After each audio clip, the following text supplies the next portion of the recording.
So the mission of the Aspen Forum for Community Solutions is to support community collaboration, and that includes collective impact. And we work to enable communities to address their most pressing challenges. And the Opportunity Youth Incentive Fund is a network of 23 communities, urban, rural, and tribal. And we support them with multi-year grants to design reconnection pathways, which really means pathways to education and employment, and pathways with multiple opportunities and multiple on-ramps. Because we focus on education and employment, because really the goal of our work is to interrupt the cycles of poverty and to really interrupt that multi-generational piece where poverty is being passed on from generation to generation. And again, this shows you the geographic spread. So, we each have our own focus, so I really pulled out the really tenets of our movement that we share in common. First off, we're advancing an asset-based narrative, hence the switch from disconnected to opportunity youth. Those young people are not a problem. They are an opportunity for our communities. We are also championing really and supporting youth-adult partnerships, youth voice, and the ownership of young people of this work, which is really the only way to sustain this going forward. We're not going to be doing this work forever. We're guided by commitment to equity and racial, economic, and social justice. And we really focus on collaborative, community-led solutions. So, we've been doing, as I mentioned, this work for a couple of years now, and there has been a lot of movement. So the things I would want to highlight is increased awareness in communities. There have been increased federal investment in those reconnection pathways, as exemplified by Opportunity Works, by performance partnership pilots for disconnected youth, and by Summer Jobs and Beyond DOL grants. I think those are really all promising interventions that are funding various aspects of collaborative approaches or help communities blend funding from different sources, or fund first jobs, which are really so critical. We also have seen increased private investment, so for example, 100,000 Opportunities Initiative. And because, we're seeing such a loggerhead now at federal level, what we're really excited about especially is local community wins. So for example, South King County, which is Seattle, passed Best Start for Kids, which is essentially going to put $60 million a year for 6 years into youth programs across 0 through 25, and especially dedicating $5 million a year to young people who are disconnected. And this was a voter-passed initiative, and it's a tax levy. And so, finally, I just wanted to say that obviously more work remains to be done. There's still 4.9 million young people who are disconnected. We're by no means done. And we especially want to maintain the movement momentum that we've been able to accomplish and the investment that has happened so far. And so, at the same time, and because of that, we're really in the process of identifying, now that we know what works, we're in the process of identifying what is the policy agenda, what is the advocacy agenda that's going to sustain this work going forward, that's going to reconnect more young people a year. So a couple of examples is that Opportunity Youth Network is about to launch a campaign to reconnect 1 million youth a year, and that's a campaign to educate and inform federal government about the programs that work and the needs of Opportunity Youth. And I also encourage everyone to look up Opportunity Youth United and look at their recommendations to decrease poverty and increase opportunity. And now I'm going to turn it over to Vikki to talk about data.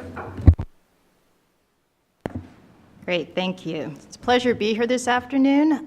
Before I jump into the research, I'm going to tell you a little bit about Measure of America so you can understand where we're coming from and why we care so much about youth disconnection. Okay, so Measure of America is a nonpartisan research project of the Social Science Research Council that's based in Brooklyn, New York. And we measure what matters most in terms of human well-being. And we provide data-based tools to help people understand opportunity as well as inequality in America. A main focus for us is really to bring light to indicators and factors that sometimes don't always see light in terms of what's really happening in terms of well-being. So we have been calculating youth disconnection since 2012, and we do so because we think it tells us something incredibly important in terms of who in our society has an opportunity to actually develop the capabilities that are needed to have a free, opportunity, chosen, well-designed life versus those that are actually facing what we would consider a lot of uncertainty. So one of the things that we know is that a leading indicator for well-being is how well kids are doing in terms of their transition into adulthood. So one of the factors for us and what we're looking at in terms of our research is really rooted in understanding human development and the capabilities framework. So this capabilities framework was actually premiered in 1990 at the United Nations, and it's really grounded in this idea and understanding that there are certain capabilities that we all need in terms of what we can do and what we can become. And in essence, these capabilities are our toolkit. It's our toolkit to kind of pursue a life of purpose. And they develop from birth onward and ideally through adulthood. And the most measurable and the ones that we use in terms of capabilities look at access to knowledge, health, and decent living standard. And these are the three capabilities that make up the American Human Development Index that we use. Now, the time frame from young adulthood to childhood is critical in developing the capabilities that are required to live a good life. So from a human development perspective, the opportunity to fully develop the capabilities through school and work are pretty essential. So therefore, when we look at this, we see that youth disconnection is really a human development issue. The research is pretty clear that being disconnected as a young person has long-term consequences. We know it's associated with low earnings, less education, worse health outcomes. And as society, we pay for this as well in terms of reduced competitiveness, tax revenues, higher health and criminal justice costs, and this is just to name a few.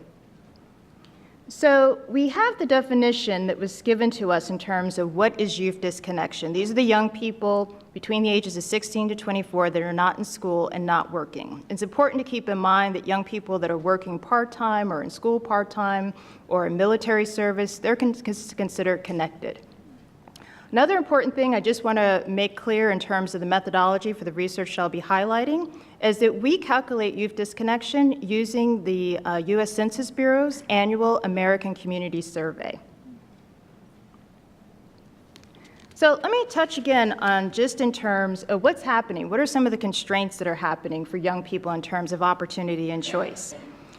Youth disconnection just doesn't limit the development of capabilities, but it's a result of constrained capabilities. So having things like safe and secure housing, freedom from violence, access to quality schools during early childhood, they're not just helpful, they're pretty essential to develop the network and a wide range of soft as well as hard skills for a successful career.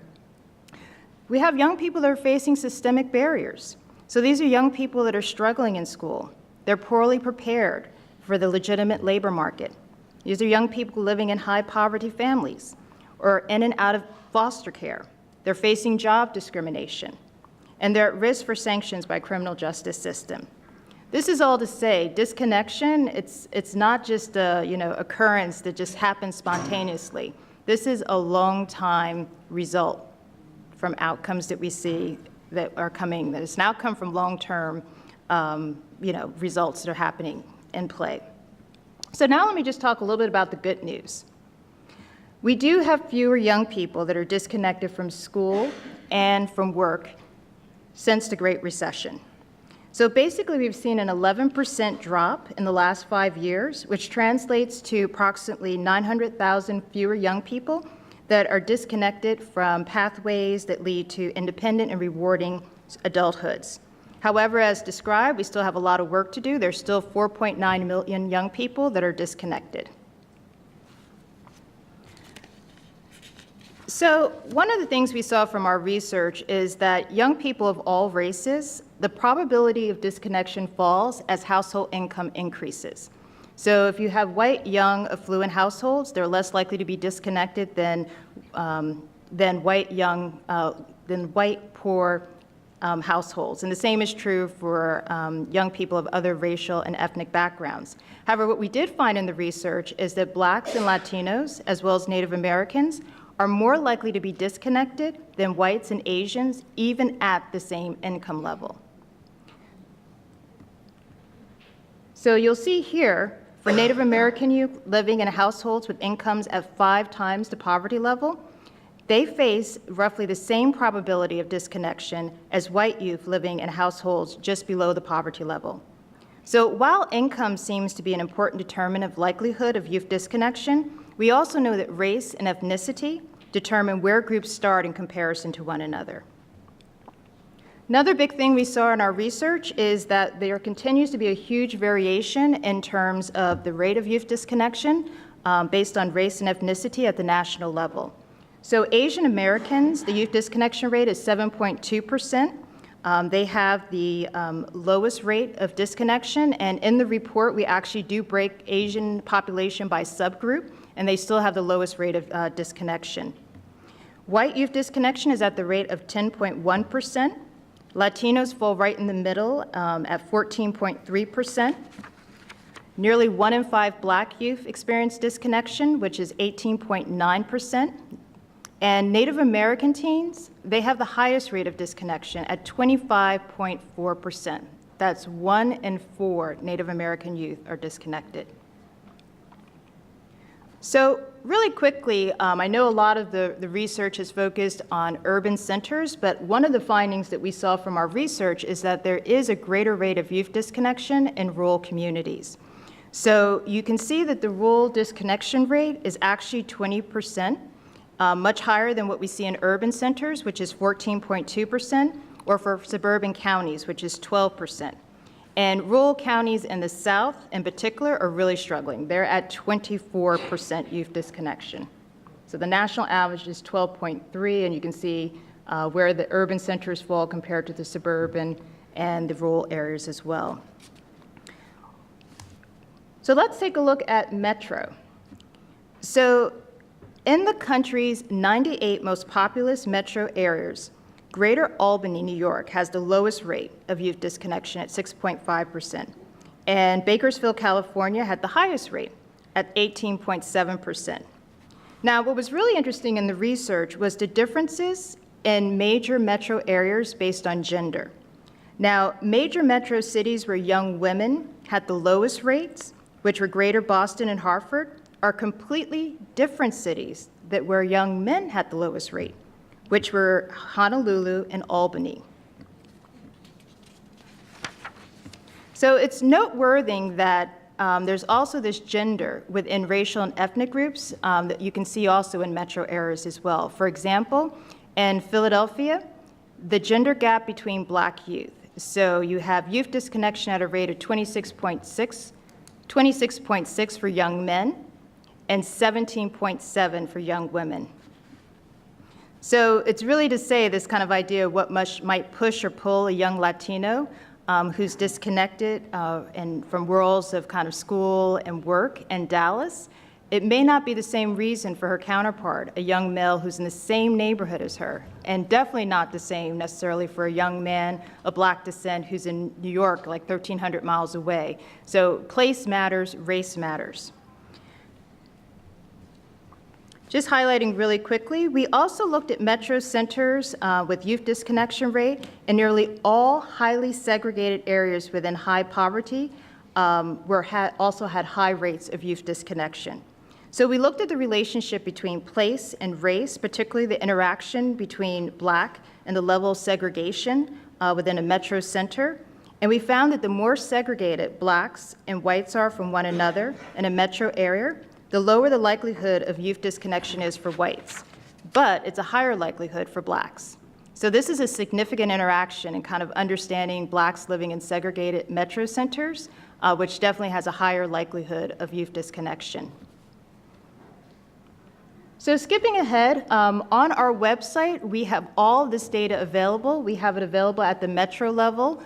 You can also find it at the congressional district level, county level, state level. We have racial and ethnic breakdown, as well on our website that you can access. And I know some reports are made available, but you can access all of this on the website as well. And we encourage that once you do get the data, that we think about setting goals. And we want to make sure that they're measurable, want to make sure that they're achievable. One of the things that we found most helpful for a lot of groups that we worked with is this idea of kind of cutting in half this rate between disconnect and looking specifically at ethnic and racial groups or a particular neighborhood. So really kind of figuring out how can we cut that in half in terms of the disparity we're seeing within ethnic groups. Oops, sorry. So in closing, that was just a really quick highlight of what the data is showing us.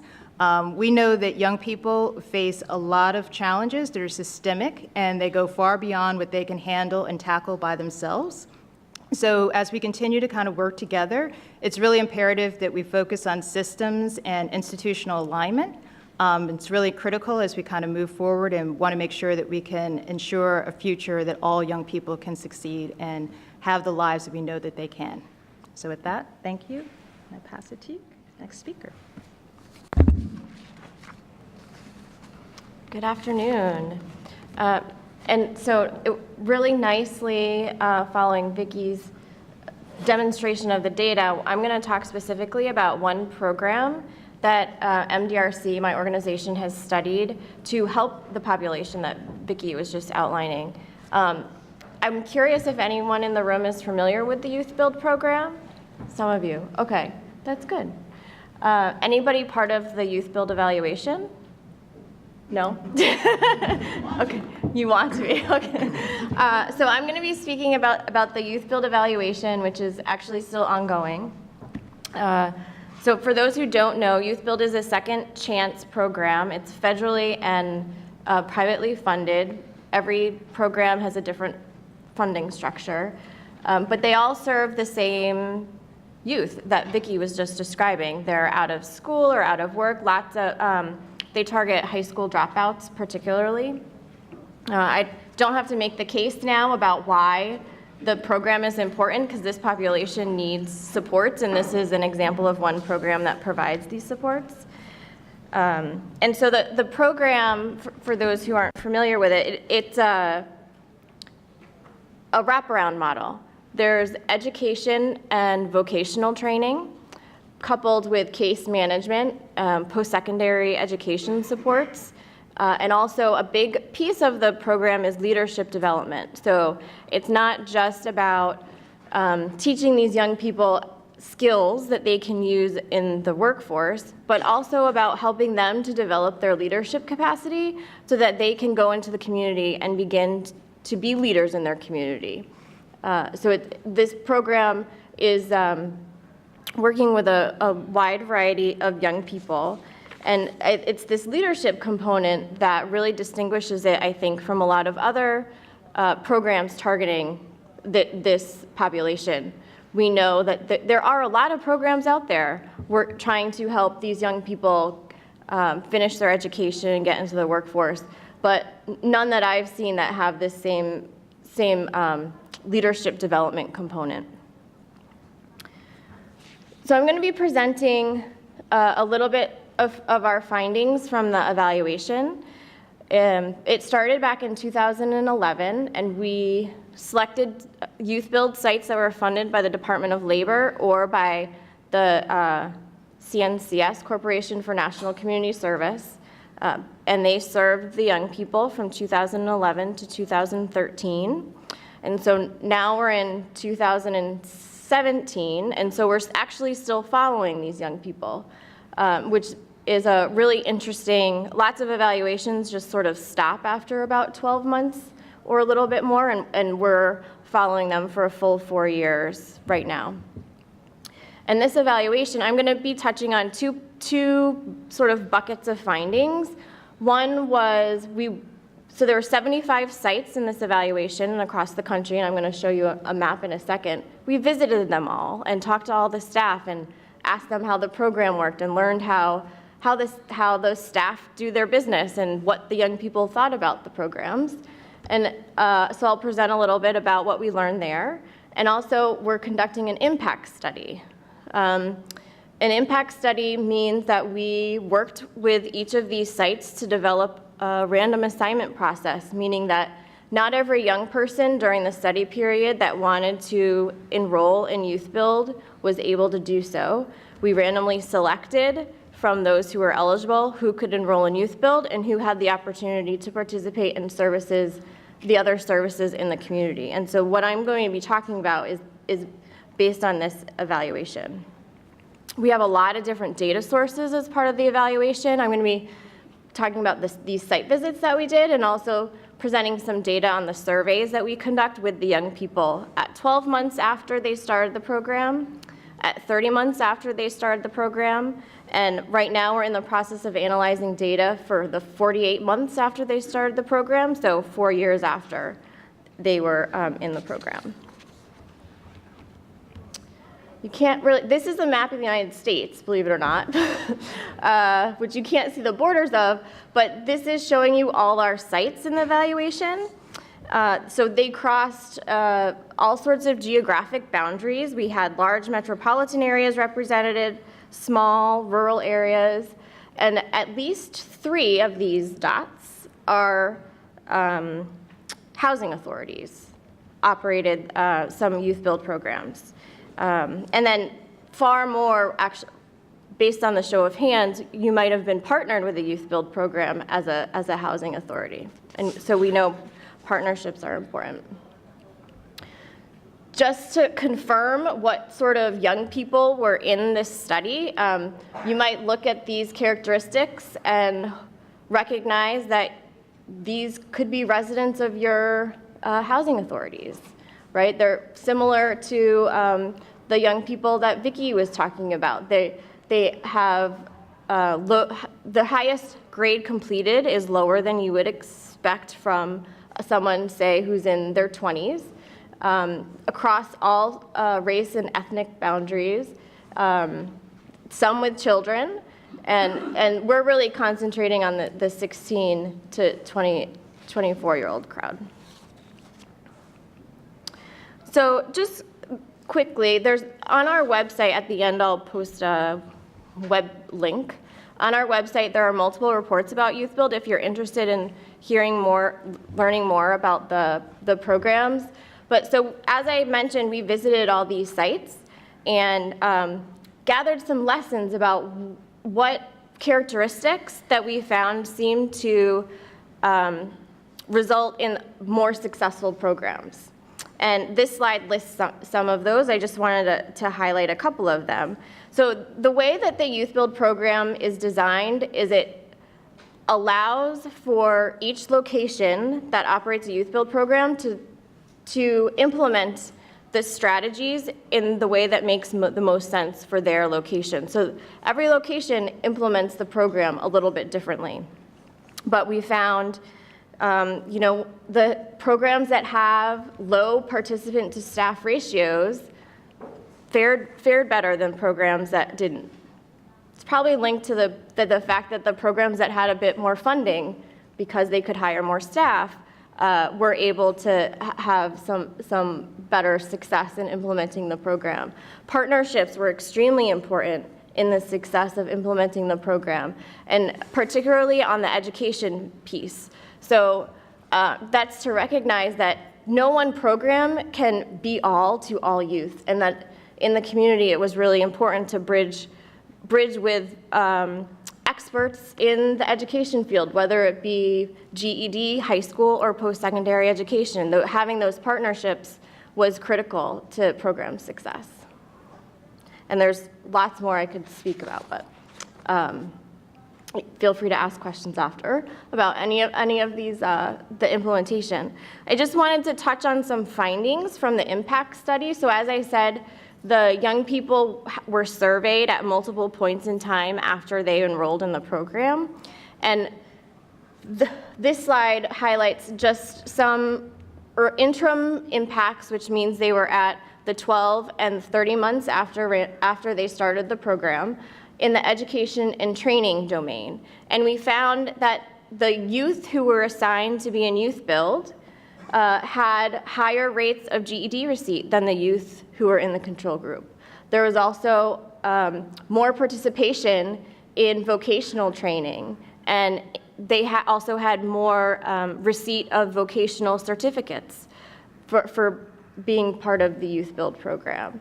There's also increased enrollment of these young people in post-secondary education placements compared to their peers who were not in the Youth Build program.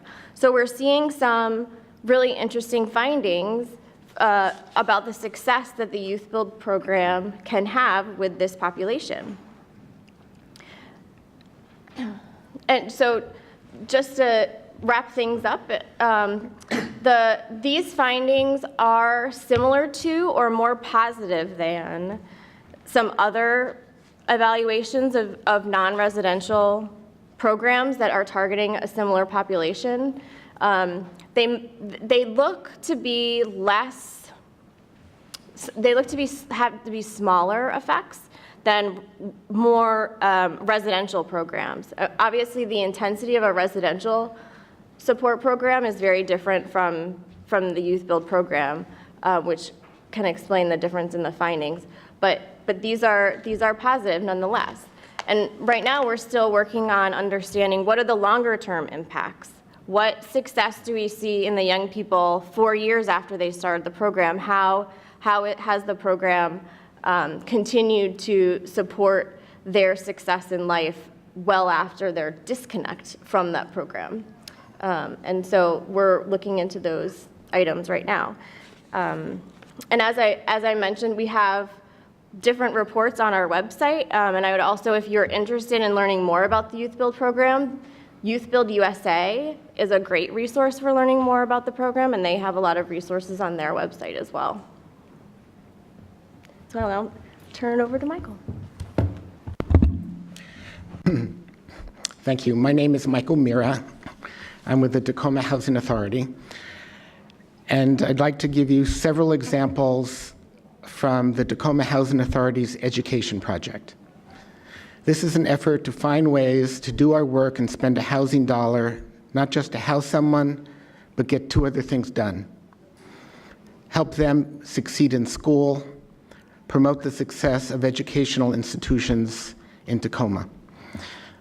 On the desk outside is an 8-page chart showing you the 15 elements presently underway or in planning of our education project. It's divided into 3 categories. Early childhood is the first category, kindergarten through 12th grade is the second, and then after high school, education and training. And here are some examples most pertinent to this question about youth. The first is that the Tacoma Housing Authority gives our county $1.3 million a year for rapid rehousing of homeless persons. About 300,000 of that is for homeless youth without families, homeless 18 to 24-year-olds who are unaccompanied. We're one of the county's largest funders of this work.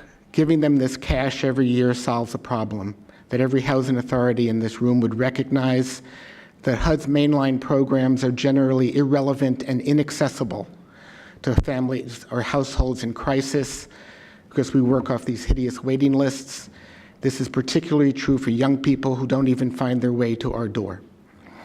And this money we give them stabilizes about half the young people who show up in the city looking for help. That success rate, if they sustain it, is tempting our board to double our money. The second thing I'd like to mention from our education project is that a year and a half ago, we gave one of our single-family homes to a nonprofit, so they opened the county's first and only crisis residential center for homeless 12 to 17-year-olds without families. It's 5 beds, soon to be 6 beds. This serves about 200 to 300 of these young people a year in short-term stays in a treatment model that has a 95% success rate in discharging them to safe and stable housing. With that same nonprofit, we are underway with the development of 3.5 acres THA owns.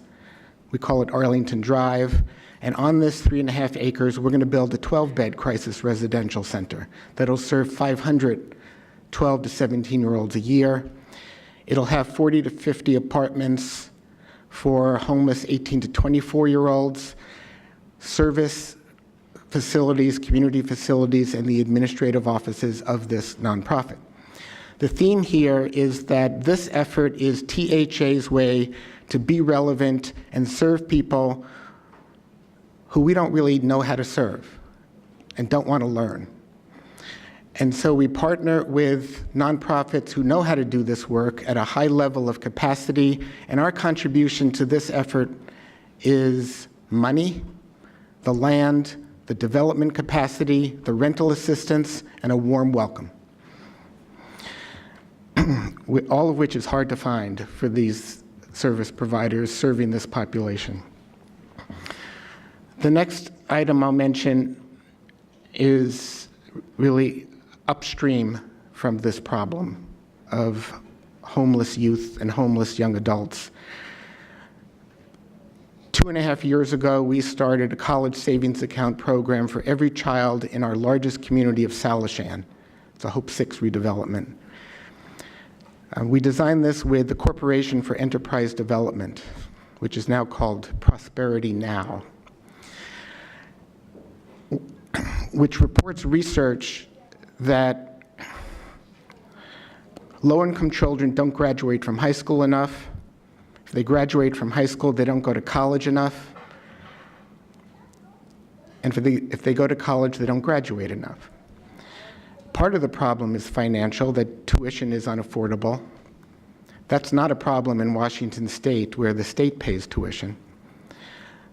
The financial barriers are the non-tuition costs of attendance, primarily housing,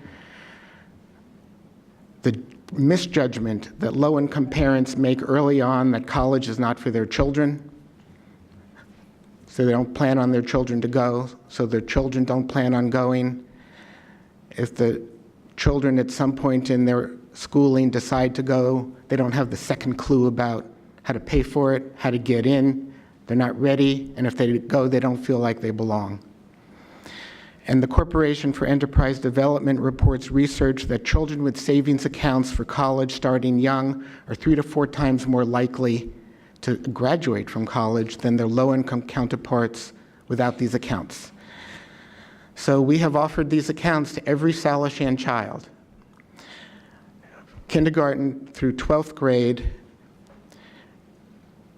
and for a child and a parent who participate fully, they'll come out at the other end with a balance of at least $9,700, which is available for the cost of attendance to a qualified post-high school program.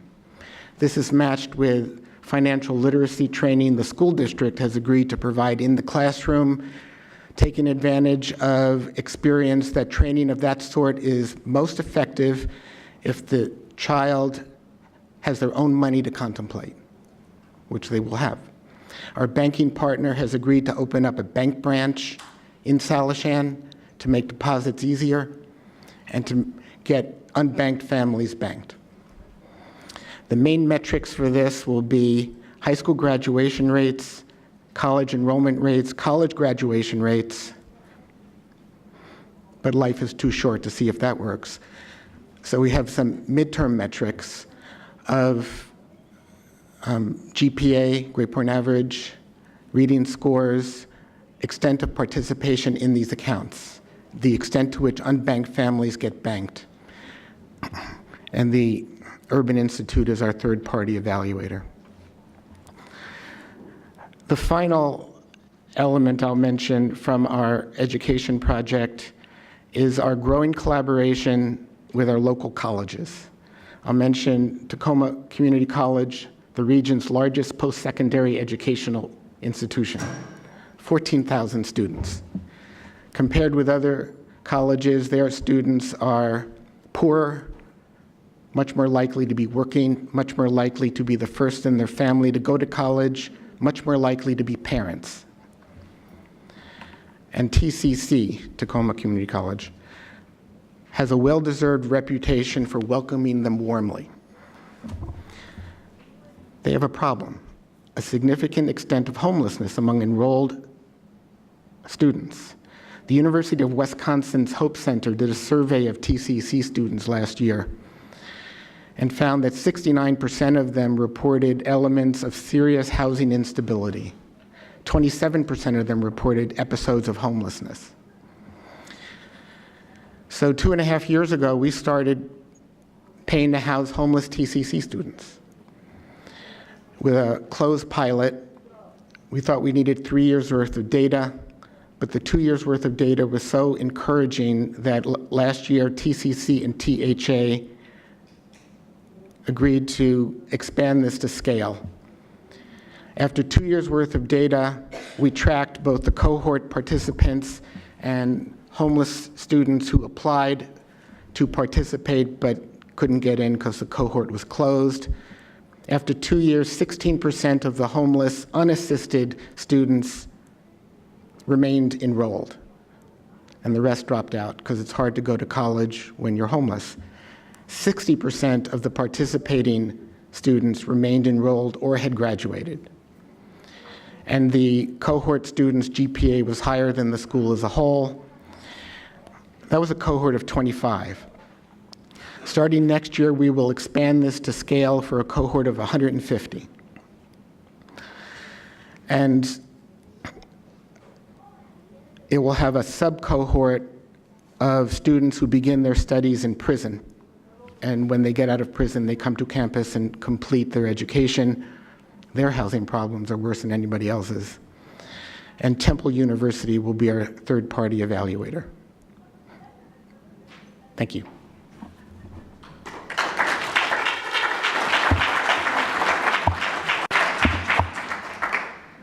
Thank you so much, Vikki, Michelle, and Michael. We wanted to have a little conversation here and then open it up to the audience. And I wanted to actually move from local to national and start with you, Michael. When we were having our prep call, we talked a lot about evaluation and the importance of evaluation. And it's something, our practitioners struggle with as well, which is what's your strategy for funding evaluation? And you also talked a little bit about your intermediate measures and final measures. How did you actually come up with what those measures should be, and how then do you use them to maybe, improve the program, make adjustments in real time? It's a two-part question and a big one. Yeah. Evaluation is its own skill and expertise, which we do not have, and it's expensive. And to pay for it, I ask April to figure it out.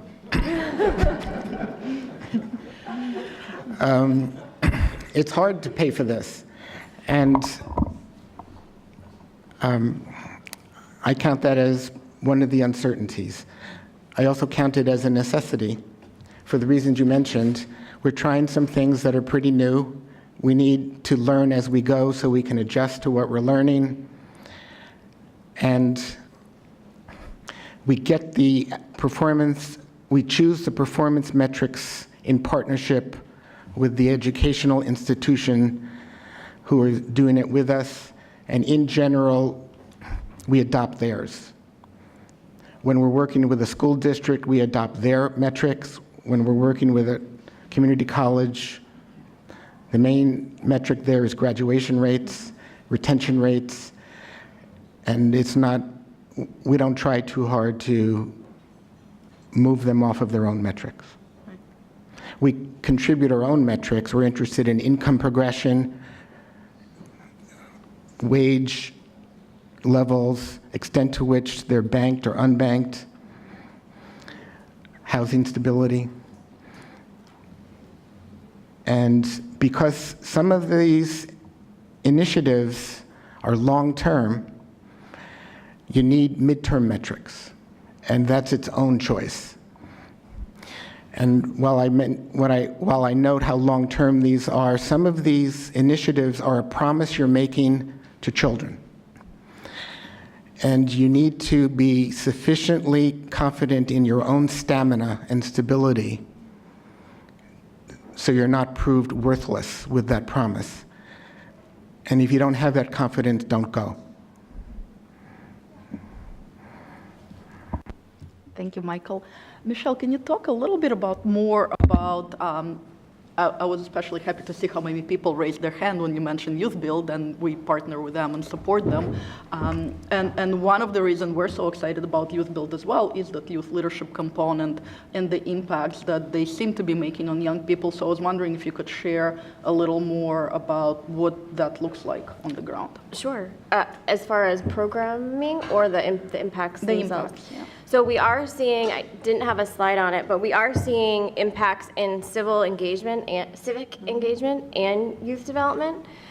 So this comes in the form of many things, including voter registration or actually voting, and volunteering. So we are seeing at multiple points in time, not just close to when they participated, we are seeing that they are showing signs of being engaged in their communities in a variety of ways. And I'm just going to interject also, there are other impacts that I also didn't get to. So I did mention the education piece, but we are also seeing impacts in their wages and earnings at points in time, at 12 and 30 months points in time, showing that the young people that were in Youth Build have higher rates of employment and wages, which is also a really important factor in the program. So they are improving their education and their employment outcomes, as well as doing more in the community.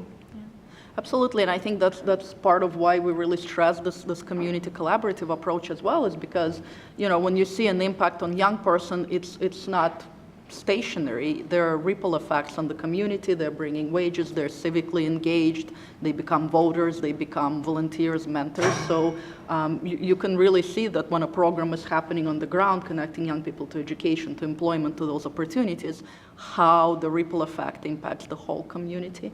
And I wanted to address also a question to you, Vikki. You know, there's this research and evaluation happening, and you're doing this research on a national level, and a lot of the times, you know, when we work in communities, people say, well, so what? This has no impact. Can you talk a little bit more about what can people do with this research? Measure of America's research has been used a lot of advocacy in coalition building, in policy. So I wonder if you can kind of connect the dots and talk a little bit about what can be done with the data. Sure, absolutely. So yes, we start at the national level, and we do that because we have to set a baseline. But the real action happens at the lower level, at county, looking at congressional districts. We do work with partners and kind of do customized data reports for them to kind of really help them to kind of have something on the ground as an advocacy tool that's based on evidence. You know, we can all talk about what we're seeing and what people perceive in communities, but to actually have the evidence of what's actually going on and to be able to actually measure progress over time to say, okay, we are making a difference, we are seeing improvements. That's where the data becomes really invaluable. So we, you know, love the fact when partners call us to kind of work with us to kind of see what we could do. We've done some work more recently with this report and the findings in Chicagoland. You know, we're looking to do some other work in other areas. We did some work in San Diego and kind of doing some goal setting to kind of really look at what they could do as a collective to kind of make a difference using the data. Thank you. And because we have a little bit of time, one additional quick question before we turn it over to the audience. What are the big challenges, Michael, especially as a practitioner? What are some of the mistakes, the screw-ups, as you said? What can people do differently? We don't have time for our screw-ups.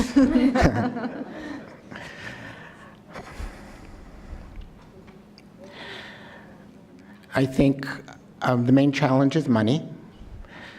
Here I'd like to share an observation that at THA allows us to scale these projects. The main expense are the housing dollars. For example, in that TCC program I mentioned, that's going to cost up to $1.5 million housing dollars a year. Our elementary school housing assistance program costs $500,000 per elementary school a year. That's a lot of money for a housing authority our size. We do not count it as a cost. We write it off the books. We would be spending those housing dollars anyway, housing somebody. The challenge is, how do you spend it not only to house someone, but get these educational outcomes? And when it works, it's a very good use of that same housing dollar. And if you convince yourself of that, this becomes scalable. The more challenging parts of the expense are the non-housing elements like evaluation. And that's a struggle. Any additional thoughts on challenges?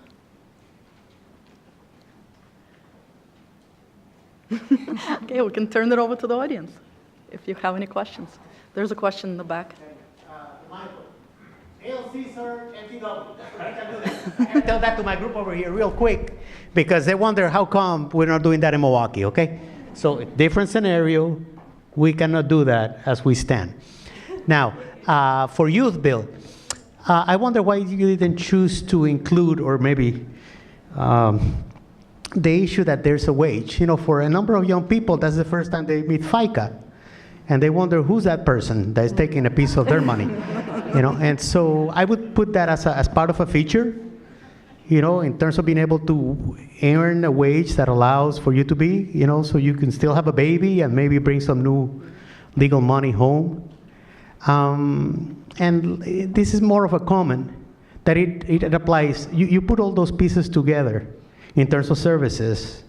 Having spent 10 years running a youth corps and getting gray hair behind it, was emotional engagement. Mm-hmm.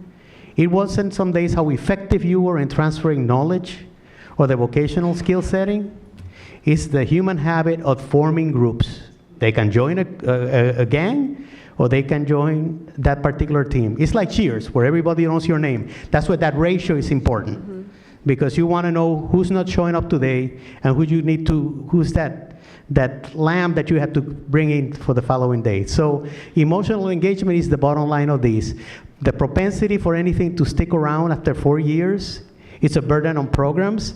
There's no money for those things, and even if it was, it's about after you propel them out, if they're going to stick to their, you know, I'm not going to say their guns because that's not what they should stick to, but to the good things that they can actually enjoy life. So you might want to consider putting the wage piece in there. And that's a really good point, because a lot of youth programs don't have the opportunity to offer the wage for these young people, so it is a motivation for them to attend the program that another program down the road wouldn't have. And to your point about the emotional engagement, we heard time and time again how important it was that the staff that we talk, how important to the youth that these staff were. And above all else, it didn't matter what they were engaged in, but the fact that that staff person was there for them day in and day out, no matter what issue they had, was really important. It didn't matter if they were teaching them the math, you know, the math techniques that they were needing to learn to pass their GED, but that person was there for them no matter what, and that is extremely important.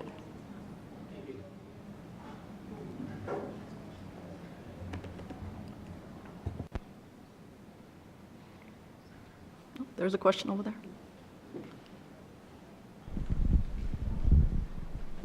Thank you. Michael, I wonder if you've looked at, I know you've looked at the budget projections for what may lie ahead. What do you see as the impact of that on several of those innovative programs that you've mentioned?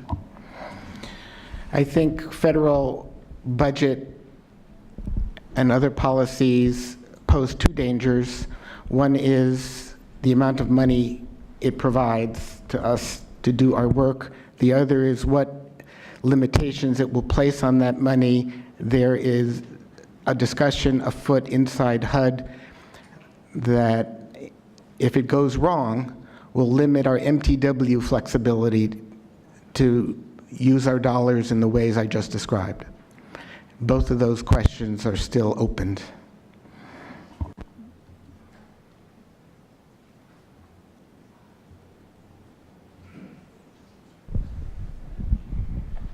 Good afternoon. I'm Rennie Broder from Boulder Housing Partners, and thank you, panel up there. Such beautiful, great minds in the area of research and programming. And I'd love to hear a discussion on what you know about the research and the work that you're doing and the return on investment So I think to progress the discussion, we have to get to that point of we're doing this work, we're seeing the outcomes, and this is the return that we're seeing. And so we can invest more and we can get a bigger return on a bigger investment. So I can say with Youth Build, we are, part of the evaluation is a cost study that's currently underway.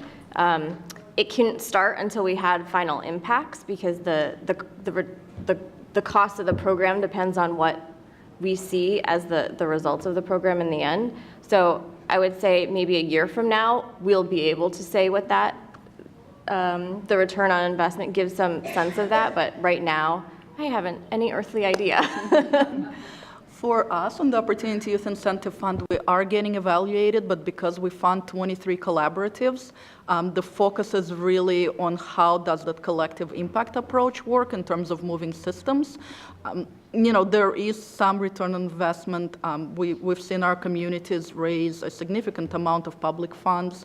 I believe something like in the neighborhood of 27 million last year of public fund streams across 23 communities going to support pathways for this population.